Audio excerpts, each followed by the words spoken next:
E d'inverno quando andai a restare foglie, andai con venire a Ciaro, era già 8 mesi, 9. Poi restare foglie cosa che facevi dopo?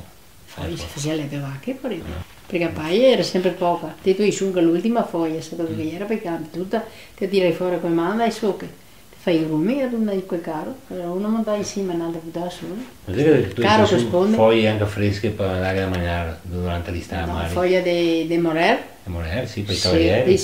no, per vacche. L'ultimo taglio di Spagna. L'ultimo taglio da Spagna è foglia di Morer che Dai, era su. per i Morelli che potevi tutto sul capo. Sì, tutto insieme. Quindi l'ultimo taglio che sarebbe stato in settembre? No, ottobre, anche dei morti.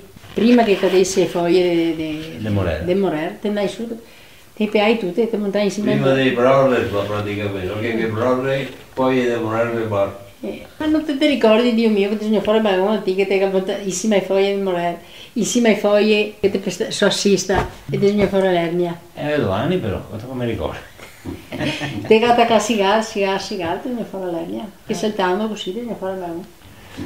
Ma solo quelli da mangiare che davi foglie, non vi era mai altre foglie di acaccia, no, Segher, quando era proprio il pieno delle prime le foglie di Segher, i rami che veniva per basso, Segher e andiamo a vacche, che noi altri si abbracciai. E era buona da mangiare. E vacche, no, ma mangiava veramente tutto rosegato.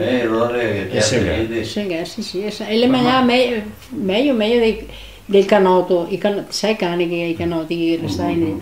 Me pare che era duro i canoti. E invece il Segher, a parte fresca, te tagliai qui che pioveva perciò, ti spiai un po' quei rami e ti mangiavi, sì.